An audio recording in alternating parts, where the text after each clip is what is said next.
Itong mga Bible mga ison, Matthew chapter 7 verses 1 to 12 atong basahon mo niya itong text karon nga buntag mga ison, mo kini pulong sa Ginoo kanato. Matthew chapter 7, so nanata sa chapter 7 sa Matthew.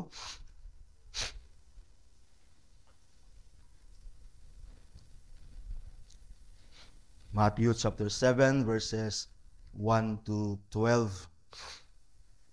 Judge not that you be not judged. For with the judgment you pronounce, you will be judged. And with the measure you use, it will be measured to you. Why do you see the speck that is in your brother's eye, but do not notice the log that is in your own eye? Or how can you say to your brother, let me take the speck out of your eye when there is a log in your own eye?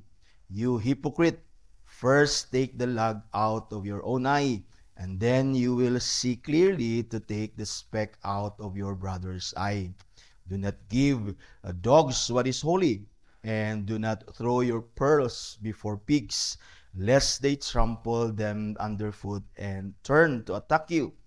Ask, and it will be given to you. Seek, and you will find. Knock, and it will be opened to you. For everyone who asks receives, and the one who seeks finds, and to the one who knocks it will be opened.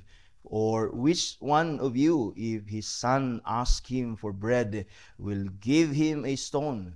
Or if he asks for a fish, will give him a serpent? If you then, who are evil, know how to give good gifts to your children, how much more will your Father who is in heaven give good things to those who ask him?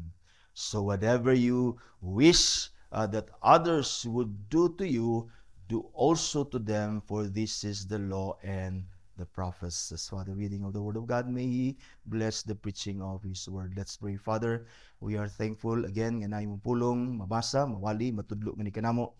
And we pray, Lord God, that you bless the preaching of Thy Word. We pray that your Spirit will teach us, will open our minds and our understandings, and will not only teach us, not only tudlo kanamo, but tabangi kami, Lord, nga amo kini nga ma-obey, amo kini, Lord God, nga mabuhat sa mong kinabuhi, that we may live according to your words and your teachings, Lord God. So we pray that your Spirit will not only teach us, but enable us also, Lord. So we pray that you give us eyes to see and ears to hear what your Spirit is teaching us today, Father, for your glory and for our good. This we pray in the name of our Lord Jesus Christ. Amen. Let us all be seated, mga ison. Tuning paminawon ang pagwali sa pulong sa Ginoo.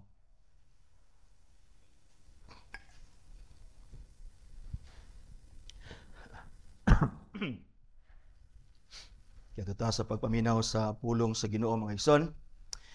Now, ang lisod kong title ani, mga ison, pero ako na lang kititulan og kanang central diya sa atong message, judge not that you be not judged.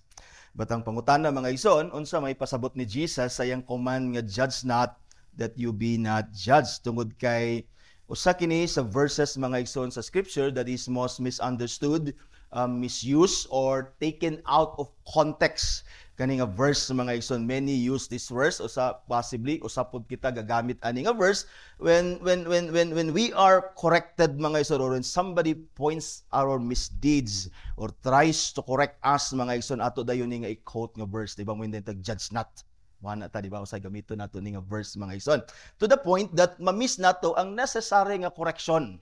Tungod kay mo depensa ta sa akong kagalingon, as if mauni ang tuyo ni Jesus sa paghatag niya na judge not, that when we are corrected, and when our kanang errors, so ganing atong mga misdeeds are pointed, di ba, para nga ma-correct unta ta, somehow mo gamit ta ani nga verse, mga igsoon, to defend ourselves, nga judge not, mga igsoon. So karon nga buntag, let us learn what is Christ teaching us here, mga igsoon, ani iyang command to judge not. And how, if you notice, how the following verses of teachings ni Jesus in our text today, mga ison, connect or relate to this command to judge not. Because if you are like many sa mga preachers nga regular nga gahimog sermon, di ba, ga-write og sermon o gawali, mga igsoon, imong manotice, dili nimo malikayan kung inana ka nga kanunay gahimog wali o gawali ka, you will notice the coherence of Christ gitawag nga mga teachings daani. See, manotice nato mga ison, because there is a tendency of taking the teachings of Christ din sa Matthew chapter 5, chapter 6, chapter 7, because if you notice, especially sa atong text last Lord's Day also, manotice nato nga si Christ mura siya, og he seems like teaching detached nga mga teachings. Like if you notice din sa atong text mga ison, some would preach 1 to 5, verses 1 to 5 only about judging others, and may preach separately verse 6. Manotice ni mga verse 6, murag like naman po ang gisulti ni Jesus dani. Do not give the dog, or do not give dogs what is holy, and do not throw your purse to the pigs. Unsa may relation ana sa judging others? Is Christ teaching us many things, mga detached nga mga teachings? And I don't think so mga ison, because si Christ is the greatest preacher. If ang mga preachers sa atong time karon carefully craft write their sermons nga dili sila magstorya og bisag unsa o many other points, but coherent ang ilang message as one message, and every point nga ilang gihatag has something to do with the main message sa sermon. And I believe that si Jesus inana pod mga ison. So some would preach mga ison verse 1 to 5, judging others, and may preach separately verse 6, do not give the dogs what is holy. And then another sermon perhaps for on verse 7 to 12, ask and it shall be given. Diba? Makadungog tayo mga sermon sa ask and it shall be given. And then verse 12, the golden rule for perhaps another sermon. Diba? Natin madunggan nga magwali sa golden rule, magwali sa give, ask and it shall be given, and so on mga ison. And when we do this, we certainly miss the context in which mga igsoon, in which Christ incorporates and integrates these teachings together. Nasa purpose ana. Coherent ni, there is one message ni Jesus din ni mga ison. And this morning, to understand what Christ is teaching us here, let us consider 1 to 12, verses 1 to 12. Kaning murag same nga detached nga mga teachings, let us consider this as one. Sa context para masabtan nato kung sa gipasabot ni Jesus nganong naana nga mga teaching nga same detached mga ison, para masabtan pod nato ni as when we take this as one unit, makita nato how each part actually relates to the one message ni Jesus dani. So kwaon ta ni ato ning sabton, that's why 1 to 12 ang atong verse karon, but there is only one message mga ison. So that is the background sa atong text mga ison karon. Now here is the introduction sa akong sermon para mabalaan nimo asa ta paingon mga ison. Now one writer writes na yun siya, consider how dangerous it is to attend a marriage seminar alone. Katong mga married din nga couple, consider ko no the danger kung mo-attend ka og marriage seminar alone, ikaw ra isa. Matud pa niya, going without your spouse changes the way you listen to the seminar. The talks dito sa seminar can lead us to rejoice over our blessings in marriage or to godly self-examination. But sadly, matud pa niya, yun siya, they can also lead us to list all counsels the speaker had for our spouses or a spouse. And the one who really needed to hear the message. Matud pa niya, kung maapil ka, ikaw ra isa, mabless ka sa mga points para sa imo. But imo yung ilista katong sa imong asawa, dapat naa siya diri. How many times during and after we listen to the preaching and the teaching of God's Word that we think of someone else. Nga mo yun dapat naon ta siya dini, sana nandito siya. How many times na maminaw tagwali, di ba, teaching after teaching. Pastor, tsada kaya imong wali, di ba, na-bless kay ko, dapat naon ta si Pulano. How many times nga inana ta mga igsoon? Someone says we are prone to listen to stirring messages and then apply them to someone else rather than to ourselves first. Diha na to na, gakamis na to na ang teaching ni Jesus because we are thinking of someone else. Instead of receiving God's Word and applying it sa atong kaugalingon. It is one thing to be blessed by hearing a good sermon, and it is another thing to apply it into our lives. The problem is that we have the tendency to think that because we hear God's words preached and taught to us, and that we understand it very well and receive God's word, mga igsoon, that we think that we already have God wants us to have. Tungod kay naminaw ta sa wali, giwali siya sa tuwa, nasabtan na tug maayo, we receive God's word, ug magunaon na ta nga okay na. In fact, magunaon na ta that we know better than others. Kaya nakakaton ta ani gi-explain sa ato, nasabtan nato kung sa di pasabot sa judge not di ay. So diha ta usahay, ang problem usahay is tungod kay nasabtan nato kay giwali sa ato, magunahon na ta nga diha ra taman ang buti pasabot sa Dios sa ato, forgetting that God's word is not only to inform us but to transform us, and by applying it in our lives. Unless we apply, unless we obey God's word, walay gakahitabo. Gaka-bright lang ka. And tendency and the danger, point ni Jesus din, you will judge others. And you become an hypocrite, mga ison. To learn from the preaching and the teaching, and to learn by applying the preaching and the teaching nga imong nadunggan sa imong kinabuhi are two different things. To learn from the teaching and the preaching, even your personal study, and applying it sa imong life are two different things.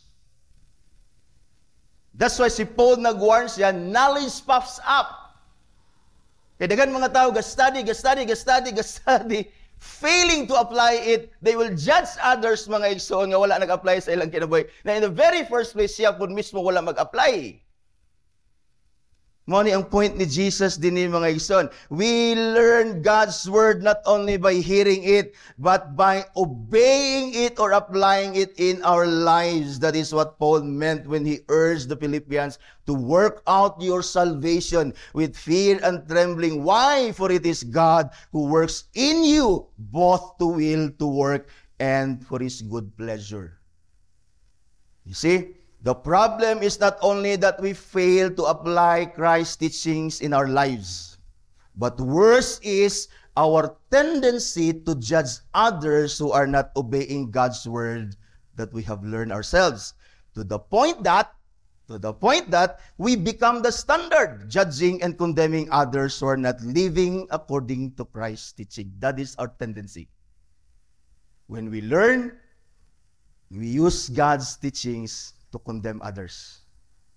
Dili na gusto ni Jesus may tabo, mga ison. This is the context of our text of Jesus saying, judge not that you be not judged. Christ does not want us to use His teachings to condemn others, but to apply it in our lives instead. First. So moni, remember that ang atong text is part of Christ's first sermon. Di ba, nadini ang nagsugod ang iyang sermon sa Matthew chapter 5, chapter 6, nanata sa chapter 7 karon, chapter 5, chapter 6, mga igsoon, Christ taught us many things already, and at this point sa iyahang sermon, mga igsoon, He wants us to apply it sa atong kinabuhi first. Ayaw kalimutan ng emphasis nga first. Because kung gusto nato ni i-apply sa uban without applying it sa atong first, we become judge. That is the point of Christ. So daghan na siya gitudlo sa ato, chapter 5, chapter 6, karon ani nga points sa iyang sermon, mga ison, because dinhi sa chapter 7 nag-end na si Christ sa iyang sermon. Hapit na siya mahuman sa iyang point, mga ison. So after teaching many things, gusto ni Jesus i-apply nato ang iyahang mga teachings, mga ison, first sa atong kinabuhi. That si Christ din, He warns us of judging others because He knew that we have the tendency to use His teachings to condemn others. Kani bitaw mga butang, kani bitaw usahay atong kinaiyang, kung makabalo ganita sa usa ka butang, o yung uban wala nakabalo, mahimot ang standard, ato silang sawayon, ato silang i-condemn, nga wala sila kabalo, ani. In the very first place, kita wa po ta naghimo, mga igsoon. So muna yung si Jesus din judge not. Our nature is always to see the faults and sins of others rather than our own, and so miss the point, which is our transformation in Christ in the very first place. Our nature, dali na kita sayop sa uban. In fact, the only time nga makita ta sa atong sayop, or makita na to atong kuglingon, kung atong tanaw atong kuglingon diya sa spiho. The only time nga makita na to itong kagalingon when we look at ourselves diya sa mirror. And God's word is our mirror. Sometimes himuon na to ang uban as our mirror. Pag dili na to makita ang gusto sa Ginoo sa ila, nga supposedly napod sa ato ang mga ison, we condemn them. Usahay gani, mga espiho ganita, usahay di ta ganahan sa espiho, kay dili, usahay, pagtanaw na to sa itong espiho, dili ta gwapo, dili ta gwapa, sa ang espiho atong kasukan. Kung ito nga, pangit kining espiho, di ba? Na mga espiho usahay, na mga, kumantay mo nga na mga espiho usahay, nga di ta ganahan, kay kumutan ata medyo bawog atong lawas, usahay, tambok ta. Pasangin lang na itong espiho dayon. Doon na may espiho nga mga inana nga dili kay tsada, di ba? Pero ayaw ibasol ang espiho because ang espiho ga-reflect ra na kung unsa ka. Judge not is not just a command, but at the same time a warning not to use his teachings to condemn others, but to apply it in our lives, mga isan, and then help others to obey them as well instead of condemning them. Instead of condemning them. So this is our message, mga isan, karong buntag.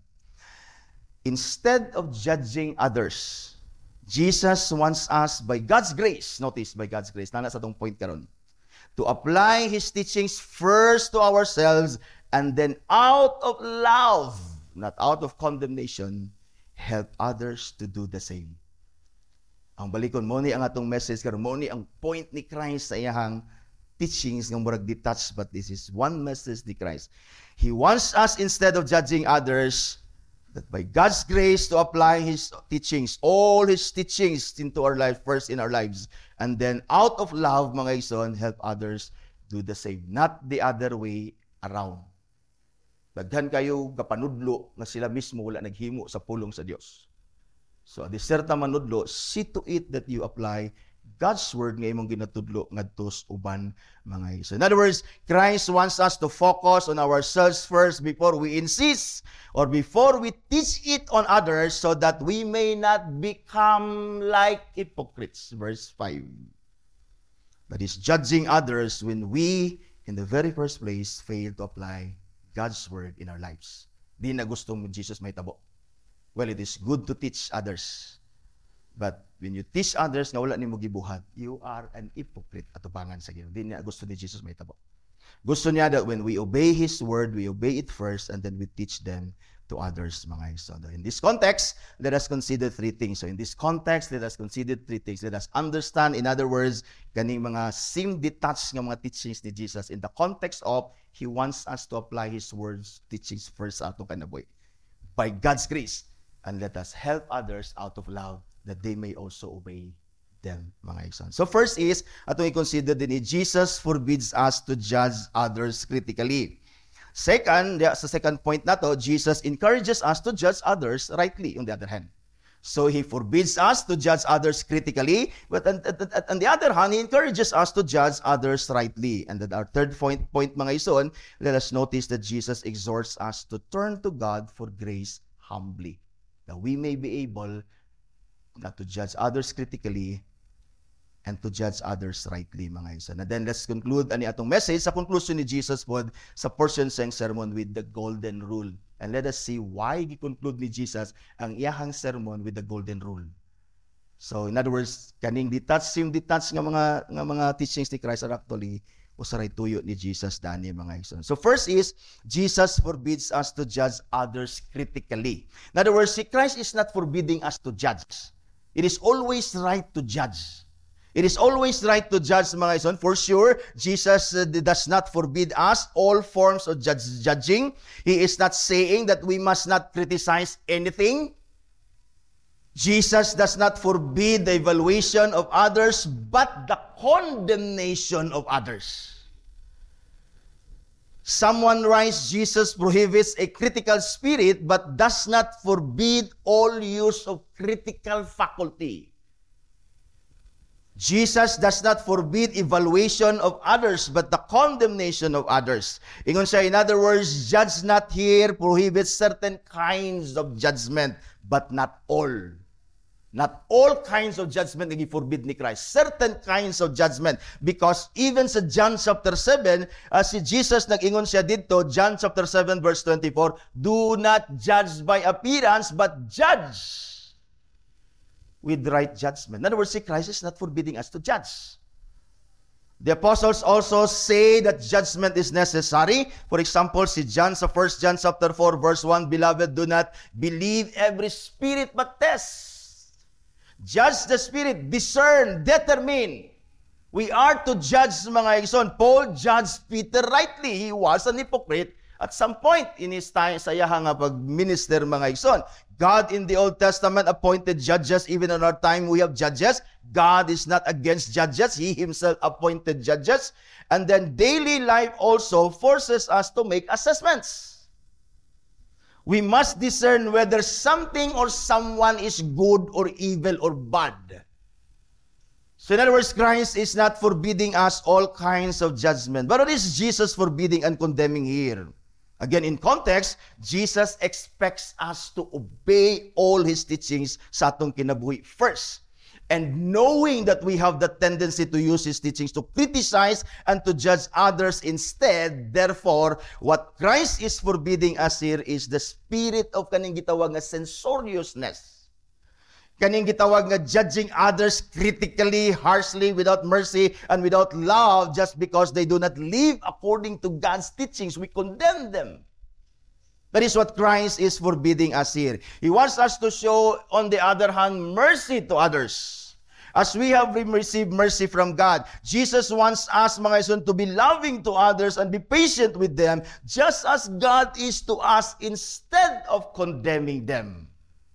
Muna'y gusto ni Jesus, mga igsoon, na sama nga nakadawat ang kaluoy sa Dios, mausad ni atong disposition sa uban. We must be merciful to others, even if they have not obeyed God's word or the teachings of Christ, at least yet. Gusto ni Jesus nga dili nato gamiton iyang teaching to condemn them, to judge them, mga igsoon, but to obey them first atong kinabuhi. So Christ commanding us here to judge not, that you be not judged, is simply, Christ is simply saying, do not condemn others who are not obeying my teachings, at least yet, but instead apply it in your lives first, so that you will not be judged together with them. In other words, the reason Christ forbids us here to judge others without first obeying His teachings, our lives, in ourselves first, is that we will be judged together with them as well. Giwarnta ni Christ. Judge not, verse 1, that you be judged. Verse 2, ningon si Jesus, for with the judgment you pronounce, you will be judged. You will be judged because here simply implies you will be judged with them who do not obey God's word, because you yourselves are not obeying God's word. That's why ningon si Jesus, for with the judgment you pronounce, you will be judged. Gingon ni Paul sa Romans chapter 2, verse 1 and 4. Therefore you have no excuse, O man, every one of you who judges. For in passing judgment on another, you condemn yourselves. Why? Because you, the judge, practice the very same thing. In other words, when we judge them, when we condemn them, awa sila nag-obey, and then in the very first place, ikaw mismo wala nag-obey, you're actually condemning yourself. That's why ningon si Jesus, judge not. Condemn not others who are not obeying, especially if you are, or you yourselves, are not obeying my teachings. So mo ang context ni Jesus din When si Paul, for in passing judgment on another, you condemn yourselves because you, the judge, practice the very same things. We know na ingon siya that the judgment of God rightly falls on those who practice such things. Do you suppose, O man, you who judge those who practice such things and yet do them yourself, that you will escape God's judgment? The answer is no.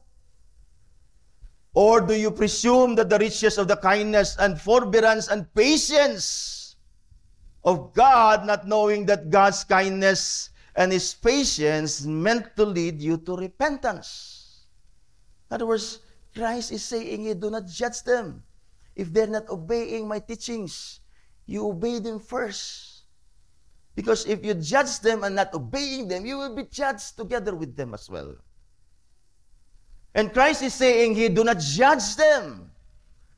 Be patient with them. Have mercy with them as God has shown you mercy, because the kindness and the forbearance, the patience of God would somehow lead them to repentance. In other words, our condemning them is murag premature. And besides, dili angay mo condemn. Who knows, God will save them. And then if you condemn them without giving them patience and time, as God has given you time and patience na nakarepent ka, then possibly ma-close ilang heart sa imo. He will never listen anymore to your preaching and teaching. Because in the very first place, imo silang gi-condemn. God is patient with us. He gave us time to repent and obey. Here Christ is giving us time to live according to His teachings. He wants us to repent, walk according to His teachings, and to show the same patience and to show the same kindness to others. Eh lagi, kung mag-share ta sa uban, di sila maminaw, ma-impatient ta, we judge them. We condemn them. Maningon si Christ ayaw. Ang imong buhaton una, i-obey ang pulong sa Ginoo mismo sa imong paglingon. Because somehow, daghan mga tao digtuon nato because mato pa ni Jesus, they do not practice what they preach. And we know that actions speak louder than words. That is true. That's why ningon si Jesus, be the light of the earth, salt of the earth, light of the world. Let the people see God's goodness sa imo. And then when your mouth is open to preach and to teach them, they would listen to you. Why? Because makita man nila nga sila mismo, ikaw mismo nag-apply sa pulong sa Ginoo sa imong ginawa. Nabi tayo mga tao nga atong tudluan bitaw, atong badlongon, minsan ikaw labaw pa ka. Kadumdum ka nang minsan labaw pa ka. Umadlong ta nga, di ba, ayaw buhat ani mo sila labaw pa ka. Di ba, dili sila tuon nato because we fail in the very first place to apply God's teachings sa atong kinabuhi. And so we are condemned together with them. And the second reason Christ forbids us here to judge others without first obeying His teachings sa atong kaglingon is that we will be judged by the same measure we use. Not only that we will be judged together with them, but the measure we use will be measured to us. Verse 2, for with the judgment you pronounce, you will be judged, and with the measure you use, it will be measured to you. Someone writes, ningon siya, the standard of judgment that you apply to others will be applied to you. If you judge without mercy, you will be judged without mercy. Similarly, if you judge kindly, you will be judged and treated kindly. See how Luke, mga ison, in Luke chapter 6, a parallel passage, mga ison, quotes Jesus here. Tanawag yun sa ni Luke, mga ison, pag-quote si Jesus sa parallel passage, ningon siya dito, judge not that you will not be judged, condemn not that you will not be condemned. Tanawang sumpay ni Luke dito. Parallel passage. Chapter 6, Sermon on the Mount. Ginani pag-record ni Matthew o ni Luke ang pag-record ni Matthew sa tuwa. Ang isultira ni Matthew sa tuwa, for the judgment you pronounce, you will be judged, and with the measure you use, it will be measured to you. But si Luke, ginani niya pagsulti, judge not and you will not be judged, condemn not and you will not be condemned, forgive and you will be forgiven. Give and it will be given you. Tanawa ang atong text, di ba, na ang give and it will be given you? Because that's the context. Tingin siya, forgive and you will be forgiven, give and you will be, give and it will be given to you. Good measure, pressed down, shaken together, running over will be poured out into your lap. O naghan magwali, ani nga, ilang i-detach ni sa teaching ni Jesus, ang ilang himon, ang giving is giving sa simbahan, and the Lord will give you more, and pressed down, shaken together, will be poured out into your lap. But dili na may context ni Jesus sa give and it shall be given, as we will see later on. So dini, naingon siya, forgive and you will be forgiven, give and it will be given to you, good measure, pressed down, shaken together, running over, will be poured out into your lap. Ingon din si Luke dini, sama sa giingon ni Matthew. Wala ni gi-include ni Matthew, pero mo ni ang nagpareha sila dini pag yung din niya, for with the measure you use, it will be measured to you. Luke clarifies what Jesus is saying here in our text. Forgive instead of condemning others and you will be forgiven. Give, and it is here, mga isan, giving din is not about giving money or anything or any material thing, but in context, Give mercy, show mercy, give forgiveness, kindness, patience to others, so that you will be given the same good measure, pressed down, shaken together, running over, will be poured into your lap. For with the measure you use, it will be measured to you. So si Jesus din mga igso, nag-warn sa to, do not judge them, because if you do the same, you will be judged together with them. And do not judge them with the measure you use in judging them. If you are unmerciful to them, if you are impatient sa ilaha, if you are harsh and if you are condemning them, the same thing may tabo sa imo. With the measure you use, it will be measured to you. Christ is saying it, if you are not patient with them, if you are not merciful, if you don't forgive them, sa ilang persecution sa imuha o sa ilang pagbiay sa imuha when you teach and when you preach the word to God to them, mga ison, then the same measure, it will be measured to you. In other words, Christ wants us to be patient, loving, and forgiving even to those who rejects His teachings, mga igsoon. The giving here is what Jesus teaches us in His sermon. We give mercy. Di ba gitudloan ta ni Jesus sa iyang Sermon sa Mount? Di ba? Sa Matthew chapter 4, gitudloan ta niya to be merciful sa Beatitudes. That is our disposition, in fact, towards others. If you remember, our disposition towards others will be merciful. We must be sincere. And we must seek peace and reconciliation instead of condemning others. And then He taught us to forgive as we forgive others in the Lord's Prayer in chapter 6, verse 12. And in chapter 6, verse 14 and 15, Jesus teaches us, for if you forgive others their trespasses, your heavenly Father will forgive also your trespasses. But if you do not forgive others their trespasses, neither will your heavenly Father forgive your trespasses. With the measure you use, it will be measured to you.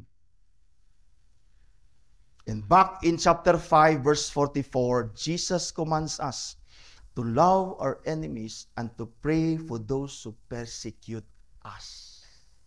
You see, makita nimo that Christ does not want us to condemn even those who do not receive His teachings. At least yet. At least yet. Love your enemies and pray for those who persecute you. And here in chapter 7, He wants us to apply His teachings on our lives, and how we are to deal with others. To be merciful, to be forgiving, to be loving, and so on, instead of being critical and condemning. See? And thirdly, the reason Christ forbids us here to judge others is that we should attend to ourselves first. O say, nabisi kita sa panghusga sa uban. Nabisi kita panudlo sa uban, pamadlong sa uban. Si Jesus is teaching us, okay man na siya, but first, badlunga imong kaugalingon una. Di ba tayo mga tao kapamadlong sa tuwang, yan sila, sa may lang ibuhat. You see? They want us to obey God's word. They want us to follow God's teaching. Are they following God's teachings? Why are they condemning us? One of them, nag-ingon siya sa akong letter, they cannot worship with us peacefully. In other words, sila, they cannot worship with us. Kinsa man dayta? Are we evil people? You see, they correcting us in the very first place. They cannot correct themselves. They're condemning us, and they themselves are angay i-condemn. But we don't condemn. Jesus wants us to attend to ourselves first. Tanawa yang gingon sa verse 3. Why do you see the speck that is in your brother's eye, that do not notice the log that is in your own eye? Or how you can say to your brother, let me take the speck out of your eye, murag kain kayo ka, to teach them and to correct them. When there is a log in your own eye, sinagyan si Jesus, you hypocrite. You see, when we teach others, nga dili nato gabuhaton, Christ is not talking to the hypocrites and the Pharisees here. Sa akong pagpamalandong, nagingon man siya, why is Christ saying here, you hypocrites? Is He talking to the Pharisees? Ako ning ipamalandungan gabi, base nasayop ko sa akong message, Lord. Nasayop ko pagsabot sa imong word. Are you talking to the Pharisees? That they are not to judge us? Is Christ rebuking the Pharisees not to judge His disciples? Or is Christ speaking and teaching His disciples, do not judge others, because you become like them. Like the hypocrites. Di ba ang hypocrites, ningon si Jesus, ayaw silang sunduga. Paminawa ilang gisulti, ayaw buhata ilang gibuhat. Because they preach and do not do what they preach. Hypocrites. So si Jesus gusto niya nga unahon na ito itong kaugalingon. Pag abot sa pag-apply sa word sa Ginoo, unahon na ito itong kaugalingon. Pag abot sa pagpangaon, ladies first. When we eat, may tag ladies first. But when we apply God's word, self is first. Unahon na ito itong kaugalingon aron ta magbaton og kredibilidad nga mamadlong sa uban. Suko man sila sa ako ani. Wala giforbid ta ni Jesus nga mamadlong. Wala siya nagforbid nato mamadlong ta. But ayaw pamadlong sa sala ngay mo rang gabuhaton pod. Kay mahimo kang hypocrite niya na. First, take the log out of your eyes. So, ningon si Jesus, dili, dautan, unahalang imong kaugalingon. Kwaala ng troso nga naa sa imong mata. Then, you will see clearly to take out the speck of your brother's eye. Sakto.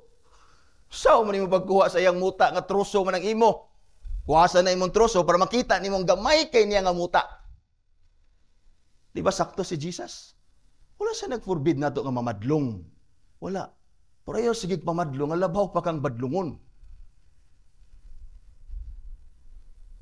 First, Jesus wants us to view our sin to be larger than others. Usahay man gud, mas kakakita na ito nga dako ang iya, di na ito kakakita nga mas dako ning ato. So ang gusto ni Jesus buhaton nato mga isan, bisag gamay ang imo, just consider dako ng imo. Mas angay nang makorek kaysa ila first. Why do you see the speck? Lag ng imo. Consider your own sin larger than other sin. So that ma-concern ka sa imong kaugalingon to correct yourself rather than them. So tanawa sa ng imo kay dako ng imo. Gusto ni Jesus nga consider nimo imo dako. We cannot attend to ourselves first if we always see other sin larger than ours. In fact, giwarnta, do not use others as standard. Because when you look at others nga, mas makasasala siya sa imo, you will feel good sa imong self. Kung makaingon ka, I'm not as wicked as they are. Di ba mo ingon ta? Di masad ko inana, kadautan pare sa ilagi. No, di sad ko inana. To the point that you miss ang gusto sa Ginoo magbanaw ka. So, bisag gamay ng imo, tanawa nga dako. Kaya eron mauna nimo imong kaugalingon. Di ba? Sa atong mga problema sa kinabuhi, mga ison, di ba? Atong resources, gamay ra kayo to solve our problems sa atong kinabuhi. Di ba? Unahon na to ang ngay unahon? Gaunahon na to ang mga problema nga dako kayo nga makahimong makaapekto sa atong pamilimalay, adresan na to ang angay, una adresan. And mind you, brothers and sisters, our own sin is mo na'y angay natong unang adresan. This is what Jesus is teaching us here. Rather than to judge and condemn others. You will be condemned. If you're not merciful to them and patient to them, you will be. You will never find mercy at ubangan sa Ginoo. You'll never find forgiveness at ubangan sa Ginoo. Unahasan na imong kaugalingon kay dili nimo maatiman ng uban kung di nimo unahon imong kaugalingon. Second, Jesus is not saying here we should never correct others. Wa siya mag-ingon ani living in sin. But what he's trying to say, mga ison, is that logically we cannot help others. We cannot help others out of love. After, if we don't deal with our own sin. Wala magpasabot that we need to be perfect to correct others, but that we do not live in the same sin that we are correcting in others. Wala magpasabot that we need to be perfect to correct others. Ang point lang ni Jesus, ayaw pamadlong sa maurang sala nga gabuhaton nimo. Correct yourself first. Romans chapter 12, 2 verse 21 to 22, ningon si Paul, you then who teach others, do you not teach yourself? Yun siya, while you preach against stealing, do you steal? You who say that one must not commit adultery, do you commit adultery? You who abhor idols, do you rob temples? Mura ning gisulti ni Jesus. Ikaw nga namadlong ayaw pamakak, gapamakak ba ka? O gapamakak ka, ayaw pamadlong, unahay mong kauglingon. Aron you will not be condemned together with them. That is Christ, what is Christ is saying to us this morning. Thus, Jesus tells us, first, take the log out of your own eye, and you will see clearly to take the speck of your brother's eye. That is, it would be easy for us to help others then. Di ba natin ginaingon din nga, God uses our experiences, di ba? Atong kalisdanan, atong sin, atong faults, we fell into a serious sin kaniadto, we experience God's forgiveness and restoration, then we can easily minister to others who have the same circumstances. Di ba? Di ba? God will sometimes allow us aning mga troubles, aning mga sin, and then when we find forgiveness and restoration in God, it's easy for us to minister to others. Because we minister with credibility. We minister with experience that the Lord has given us. Rather than ba-ray ka panudlo sa tua, nga tong koglingon mismo na to gi-apply sa tong koglingon. Notice, sa diyang si Moses namadlong sa duha ka Hudiyo nga nag-away. Kabantay mo, gipadlong ni Moses? The two Jews nga nag-away. They're striking one another sa Exodus chapter 2. Gingnan siya, gibadlong siya ni Moses nga, ay mo pag-away kay igsuon man mo. Unsay gitubag sa isa sa verse 14. The man replied, gingnan niya si Moses, who appointed you to be an official judge over us? Ingon din siya, are you planning to kill me like you killed the Egyptian? Si Moses namadlong sa ila kay gapatay sila. Gingnan siya, kinsa may nag-appoint nimo nga mahimo kang judge sa amoa? That was he saying, judge not. Unsa man pamatyon mi nimo sama sa imong gipatay sa katong kagahapon? You see, dili ta pwede mamadlong sa uban nga labaw pata. Gusto nato nga musunod sila sa pulong sa Ginoo, kita gani di gani ta ka-obey. Gusto nato nga money, gusto nila money. They cannot even love us.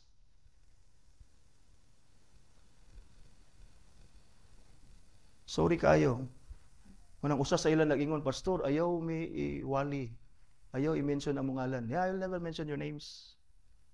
But mind you, si Judas gina-mention, si Demas gina-mention, si Alexander gina-mention.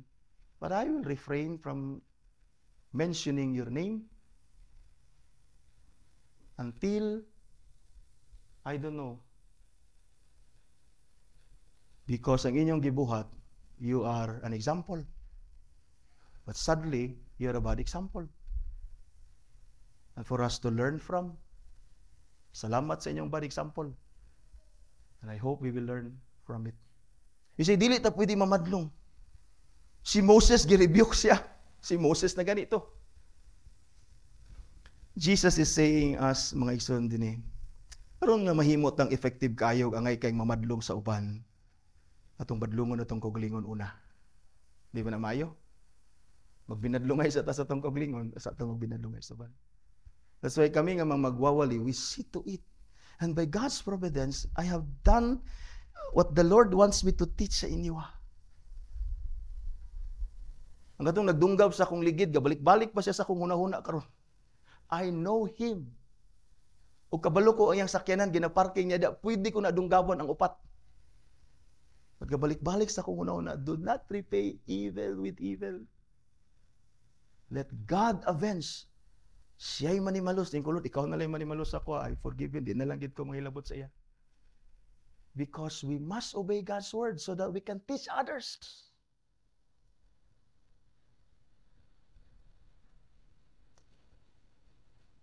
Mahimot atang seryoso nga magbag-o, mag-apply sa pulong sa Ginoo sa ato because unless otherwise kung di nato i-apply, di ta mabag-o. Aron di ta mahimong ipokrito. Aron sad mahimot ang epektibo nga magtudlo sa uban. Di ba? Kaya naingon din sa tuwa nga, Pastor, lami kay ilang kape dito. Di ba? Nakatilaw ka? Wala. Di ba? Kapo kayo ng illustration, di ba? Usa sa tong kauban din palangga kayo na to, di ba? Pastor, lami kay ilang ka dito, lami kay dito, Pastor. Hapit na ko na-convince din ko sa'yo, nakatilaw ka ni siya, wala noon. Kung na mga tota dito, aron makatilaw tang duha. Kasi magkita na to. Di ba? Usa sa tong kauban din, magsige siya, si atong young people din, ba? Dili na to, kaway, ato isuon. Sige siya, mag-study na siya sa amo sa una, grabe kay ka-convincing, unya, ingo na siyang putlon sa pangutana. Nakaadto ka, nakasulay ka, muna siya, wala noon. Mo din Messiah, ayaw kayo pagstorya inana nga mura kag nagpamatuod nga naka-experience. Ayaw kay mitudlo sa butang nga wa nimo buhati, o buhata. Mo na ginatudlo ni Jesus ato karon na buntag mga igsoon. Christ is commanding us, judge not that you be not judged. Is simply saying to us, do not condemn others who are not obeying my teachings, but instead apply it sa imong self first, so that you will not be judged together with them, but instead be a credible help to others also. Mo ni ang pasabot ni Jesus sa judge not that you be not judged. Unaha imong koglingon pag-apply sa iyang mga pulong aron ka makatabang og ayos sa uban. Because kung di na nila gakahimo, it is because dili gali nimo gahimuon, tendency you will condemn them. And if you condemn them, you're actually condemning yourself. Kuha nimo ang pasabot ni Jesus. I hope nakuha nimo. In other words, Christ does not want us to judge others critically. And then second point na to, He wants us instead to judge rightly. To judge rightly. And this leads us to our second point, mga igsoon. So taas na itong oras. So verse 6, na yun din siya din sa verse 6 dayon. So tanawa dayon, ang makita nimo ang sense sa verse 6. Yun siya, do not give dogs what is holy, and do not throw your pearls before pigs, lest they trample them underfoot, and turn to attack you. We wonder and question, how is this command relates to the previous command to judge not others? Kani paingon ni Jesus din, do not give what is holy to the dogs. Now, Christ anticipates, brothers and sisters, that when we receive His teachings, kabalo si Jesus na anticipate na niya, He expects it even, mga ison, that when we receive His teachings, mga ison, we are eager to share His teachings to others. Di ba? When we receive the teachings, nindot kayo. We think of others. Ato na i-share sa uban. Kabalo si Jesus, okay na, gwapo na, nindot na. Wala problema na. Mayo kayo na. He anticipates our eagerness to share His teachings to others as well. In fact, our eagerness to share His teachings to others is the reason why He warns us and commands us to judge not. Our eagerness to share His words to others is the reason why He commands us and warns us, judge not. Why? Because kabalo lagi si Jesus, mga igsoon, that we have the tendency to condemn and to judge those who will not accept our teachings. Nanay tendency. Kabalo siya. Nga naay tendency nga kung di sila mudawat sa atong teaching nga gikan ni Christ atong gitudlo sa ila, there is a tendency nga ato silang i-condemn. And besides, there will always people who will not accept God's teaching. There is always people who do not accept God's teachings. And so here in verse 6, Jesus teaches us, His disciples, to judge rightly. That is, to whom you are to share His words. And then there is also a time to stop sharing to some certain people. Especially to those who continually despise God's word nga imong gi-share. Because si Jesus kabalo siya nga ma-frustrate ta when we share to others nga dili gid sila gadawat sa pulong sa Ginoo, tendency we judge them. Then si Jesus ayaw. Just judge rightly. Share my words, my teachings to those who will receive it. To those who continually reject God's word, ingon si Jesus, do not give the dogs what is holy. This is what He's saying here. Isig makuha nimo ang relation sa judge not. Sa do not give what is sacred to the dogs and your pearls to the pigs. Christ knew that if they will not accept His teachings that we teach them, He will judge them. So here He wants us to judge rightly, to discern. Don't waste your time sa mga tao nga ga-reject sa word sa Ginoo. This is what he's saying here. What is holy, ug ang pearls dinhi are synonymous, certainly synonymous, both certainly refers to what is of God. The Word of God, the Gospel, in context, the teachings of Christ. Gitawag siya holy. Gitawag siya og precious as pearl. In fact, usa sa parable ni Jesus, kung makita nimo ang pearl of great price, tungod kay pearl of great price, ang kingdom sa Ginoo, ang teaching, ang gospel, ang salvation, you ought to sell everything. Inana ka precious ang word sa Ginoo. Di nimo angay ihatag sa mga taong dilig tuo. Ayaw ka discourage, ayaw pud ka gitawag og ma-discourage ka nga mo share sa word sa Ginoo, and then to the point that you will condemn them. Ayaw. Just judge rightly. Angay ba siya? Nimong siran sa what is holy and what is precious to God, His teachings, mga igsoon, rather than to condemn them. In other words, Christ is teaching us here somehow, pagbaton og wisdom sa pag-share. If they don't accept, ayaw. Ayaw. Ayaw pagwali sa bisan asa. Pawalihon ka, kaya gasugal niya, pawalihon ka, ayaw. Pagwali sa simbahan. Pagwali sa balay. Pagwali sa mga saktong mga tao nga gusto mo dawat sa pulong sa Ginoo. Ayaw walihin ng di gadawat. Because si Jesus, ipakita niya iyang pulong, sagrado, precious, dili angay. Ihatag sa dili gusto. What is meant by dogs and pigs here, among the Jews, the dogs of the street were held in low esteem. Si Hendrickson, mingon siya, the reference to the dogs here are not little dogs, nga mga pet dogs. Dili na may reference din but matud pa niya, large, savage, and ugly dogs. In the scriptures, they were considered unclean and filthy. Like Proverbs chapter 26, verse 11, like a dog that returns to his vomit, that returns to his sin. Is a fool who repeats his folly. Dogs are people who receive God's word and yet go back to his sin, rejects his word, balik sa yang suka. They are fool, matud pa sa Proverbs. This is quoted by Peter sa 2 Peter chapter 2, verse 22. What the true Proverbs says has happened to them. Those who return to their sin, matud pa ni Peter, the dogs return to his own vomit. The sow, baboy, after washing herself, returns to swallow in the mire. Psalm chapter 22, a messianic psalm. A psalm that speaks about Christ, describes as dogs those who rejected Christ's teaching, and those who attack Christ, and those who mock Christ, and even those who crucified Christ will describe in the scripture as dogs. Psalm 22 verse 16, for dogs, ingon si Jesus, for dogs encompass me, a company of evildoers. Dogs are evildoers. Encircles me, they have pierced my hands and feet. And then sa verse 20, sa same messianic psalm, Psalm 22, ingon si Jesus, deliver my soul from the sword, my precious life from the power of the dog.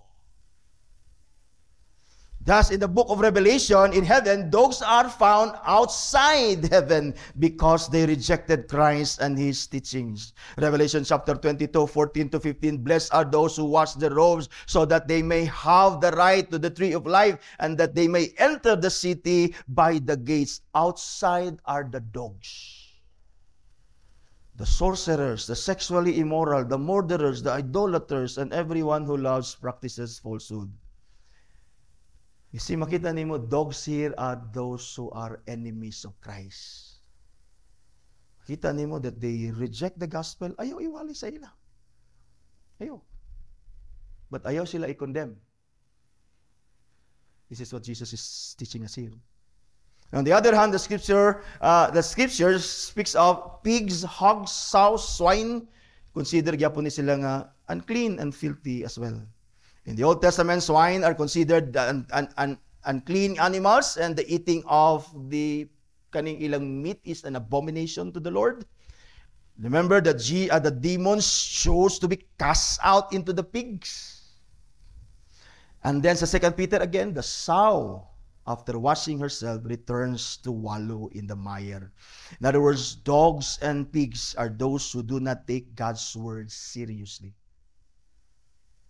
who do not truly repent of their sin. They are those who receive God's word and yet are not serious in applying it in their lives. They are enemies of Christ who are opposed to Him and His teachings. In short, they are hardcore unbelievers. Don't waste not only your time sa ilaha.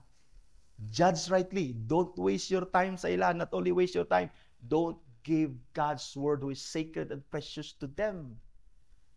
They will only trample them, and they will attack you, they will insult you, they will persecute you.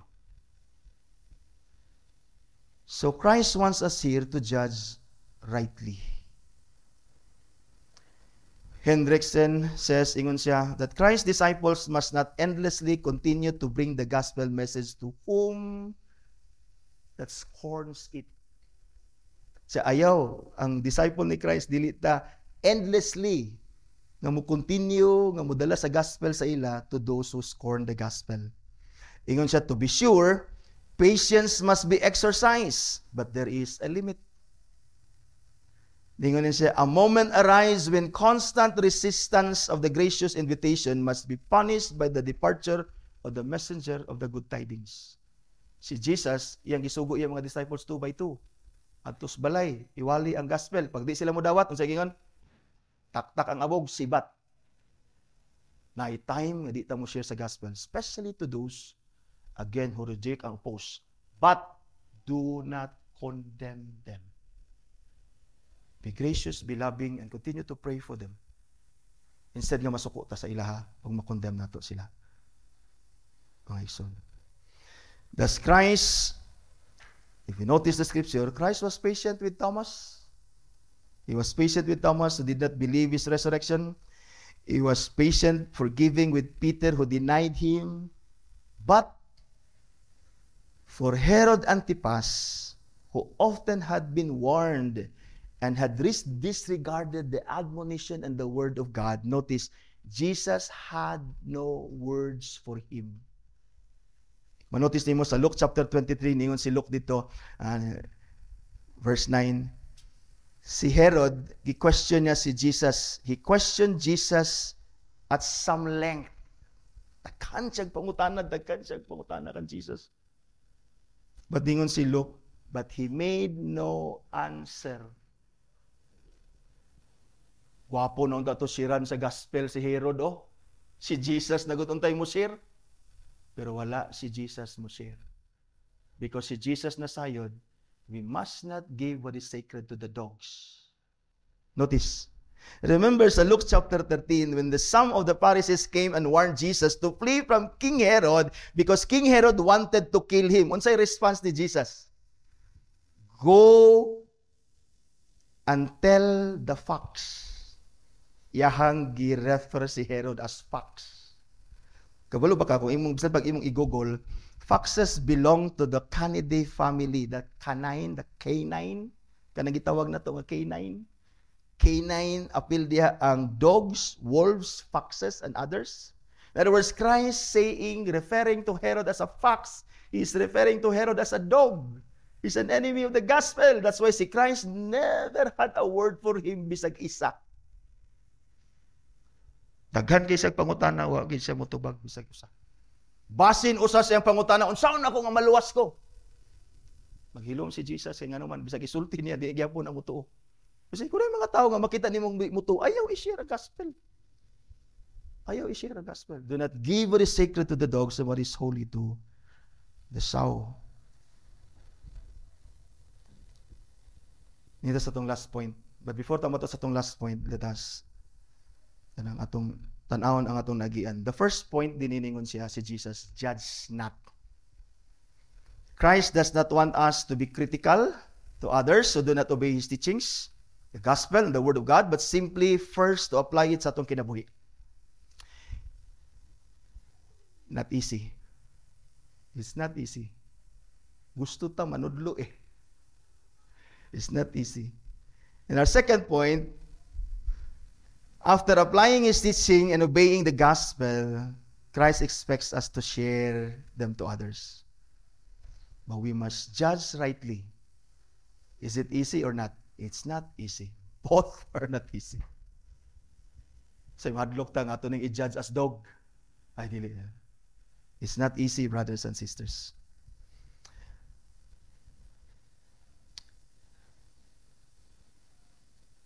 God does not want us to judge harshly, critically, and at the same time, on the other hand, He does not want us to judge. He wants us to judge rightly, and never insist or persist in giving what is holy and precious to those who repeatedly rejects God's word, because to Christ they are dogs and pigs.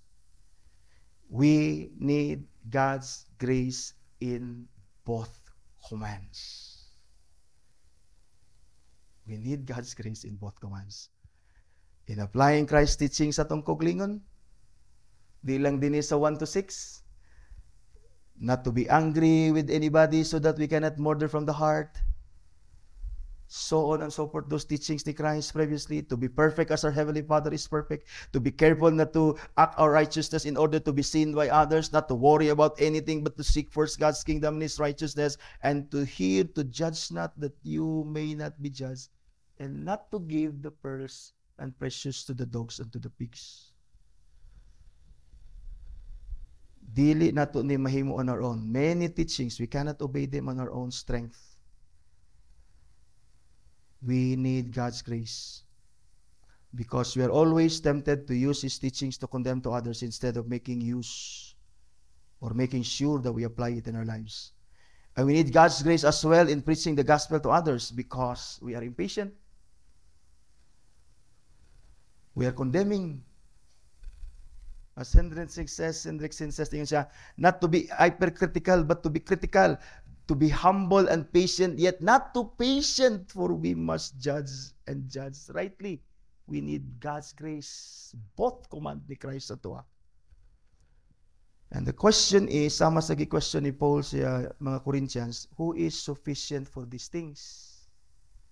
In other words, Paul is saying, can we do them on our own strength and ability? The answer is no. No. We need God's grace. And this is our final point this morning, brothers and sisters. Jesus exhorts us to turn to God for mercy, or rather grace, humbly. This is the context of Jesus saying, "Ask and it will be given," that He incorporates it here sa iyang teaching. Ask and it will be given you, seek and you will find, knock and in the door will be opened to you. This saying is in connection not only with the previous verses 1 to 6, but all of His teachings here. Remember, nga kani nga saying,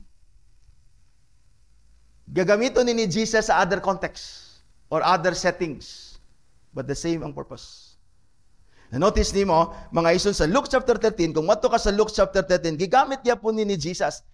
Ang parallel sa atong passage is Luke chapter 6. With the measure you use, it will be measured to you. Diba? Gisulti na ni Luke dito. But dini mga ison, gigamit po ni Luke mga ison, ni Jesus mga ison, sa other nga setting and other nga context, but the same thing ang purpose ni Jesus, the same ang teaching ni Jesus, aning atong point mga ison, that is to teach us to come to God humbly and persistently in prayer. In fact, prayer is the context nga gigamit ni Jesus nga saying again. Sa Luke chapter 13, ang context ni Jesus, He was teaching the Lord's Prayer. Ningon din siya, ask and it will be given to you, seek and you shall find, knock and the door shall be open. But dinis ato, anong yan yung gigamit? He's not teaching prayer. He's teaching us not to judge. He's teaching us to judge rightly, not to judge critically, but He's teaching us we cannot do these things on our own. We need God's grace, and the only way for us to have God's grace is to come to God in prayer. To ask, to seek, to knock. Because ang context din ni mga ison, sama sa kong gikaingon, daghan kayo magwali aning Matthew, kaning portion sa Matthew, ilaning kwaon mga ison, magwali sila giving. Ma-out of context sila. Christ is not teaching giving here, money and other resources. But kung na may giving, gisulti ni Jesus din ni mga ison, or rather, asking, gisulti ni Jesus din is not asking for money, not asking, although pwede man. Pwede man ta mag-ampo sa Ginoog money, mag-ampo ta sa Ginoog other resources, our needs. But again, the context is what Christ wants us to ask from the Father, to seek after, and to knock and to pray persistently until the Father provides for us, is grace. Grace that we may be able to apply God's words at ourselves without condemning others and lovingly teaching others. And withdrawing patiently and still lovingly to those who do not accept His teaching rather than condemning them, mga isan. That is what Christ is teaching us here in Ask, Seek, and Knock, is to come to God and asking Him humbly for what we need, and we need the grace of God. That's why si Paul sa 1 Corinthians 15:10, mga isan, dagkan kay sa gagian, ingon siya, by the grace of God, I am what I am. And His grace toward me was not in vain. On the contrary, I work harder than any of them, that is the apostles, though it was not I, but the grace of God that is in me. We can only apply God's word and not condemning others, and even teach them and withdraw patiently without even condemning again, only by the grace of God. We need to pray. We need to ask God for this. Sama sa gingon ni James, di ba? Ask the Father and He would give you wisdom. We need God's wisdom. God's wisdom is God's grace sa tuwa on how we are to discern and to do what we are to do, mga iso, without condemning others, mga igsuon. Then notice here, as si Jesus, when He prayed and encourages us, exhorts us to ask the Father, to seek the Father, to knock, that the Father would provide. Ingon din siya, gi-assure din ta niya, mga igsuon, sa certain answer. For everyone who asks, verse 8, receives, and one who seeks finds, and the one who knocks will be open. And then Jesus again uses the argument from lesser to the greater in verse 9. Paingon sa verse 11, mga ison, or which one of you? Di ba, ning siya? Iwasan ask a bread, and then muhatag baka bato, maayo sa isda, muhatag baka og serpent. If you are evil, matod pa niya, and know how to give good gifts to your children who ask, how much more? Again, gigamit ni Jesus ang lesser to the greater. How much more your Father who is in heaven? Now, previously, nagtudlo si Jesus, do not worry about the necessities of life, for your Father cares for you. He cares for the little creatures and little creation, the birds and the flowers of the field. How much more He not care for you? Matut pa ni Jesus. So dinigigamit gyapon niya, how much more will your heavenly Father or Father who is in heaven give good things to those who ask Him? The question is, what are these good things? Money? Mo ba na ipasabot ni Jesus ang context? Of course not. The context is God's grace that enables us to have mercy, to be patient, to be gracious as well to them. Not condemning them, but to be loving to others, mga igsoon. Thus Christ, gi-conclude ni Jesus. Gusto ni Jesus nga mahimutang magbaton ta grace sa Ginoo, because for us to be patient, merciful, forgiving, and loving to others, even those who persecute us, is only by God's grace. We are to do everything out of love. Out of love. We don't condemn because we love them. We are patient with them because we love even our enemies. We teach. If they persecute, if they don't accept, we withdraw out of love. Not out of bitterness, not out of anger and condemning them. Magabaan punta mo, makilatan punta mo, sama nilang James and John. Yung si Jesus, ayaw. Ayaw. Do, in other words, Christ is saying, sa last point niya, as we conclude our message, we are to do everything in love. We obey His teachings because we love the Lord. We share His teachings, even we withdraw because we love them. It is always out of love. That's why ang verse 12, we conclude ni Jesus ang kaning portion sa iyang teaching of, whatever you wish that others would do to you, do also to them. For this is the law and the prophets. Christ, concluding here with the golden rule, is saying to us, you have to love others, even those who oppose and do not accept your teachings and my teachings, even those who persecute you for preaching and teaching my words. You must love them. That is, thus, judge not that you may not be judged. Condemn not that you may not be condemned. Be merciful that you will find mercy. Forgive and you will be forgiven. And do this out of love, not out of resentment and anger against them, so that by doing this, you fulfill the law. For this is the law and the prophets. You see, makita niyo bang sense why Jesus conclude this part of His sermon sa golden rule? Because to obey God is to love God. And to love the Lord Jesus Christ is to obey His teachings. And to love others is to share His teachings and not to condemn them. Not to curse them, but to bless them. Brothers and sisters, instead of judging others, Jesus wants us, listen, by God's grace, to apply His teachings first to ourselves, and then out of love, help others do the same. Not the other way around, and certainly not in a bitter and a condemning way, even if we withdraw the gospel sa ila. Always out of love. Here sa atong text, brothers and sisters, Jesus forbids us to judge others critically. He wants us to apply His teachings first atong selves and not to use it to condemn others. And then Jesus encourages us to judge others rightly. Kaya sometimes ma-frustrate ta to the point nga di sila mo dawat, we condemn them. Yung says, ayaw, just simply withdraw. Judge rightly. Just simply withdraw. Do not give what is sacred to the dogs and pearls to the pigs. Yet don't condemn them. Because who knows that God's patience and perseverance, they would come to repentance later on. Who knows? And lastly, so that we would be able to do this, Jesus exhorts us to turn to God for God's grace and mercy. He wants us to come to God humbly and persistently in prayer that we may receive God's grace to enable us to do what He teaches us here. We need God's grace and to love others, to even those who reject God's word, even those who oppose us and persecute us, for preaching and teaching God's word to them. Judge not, that you may not be judged.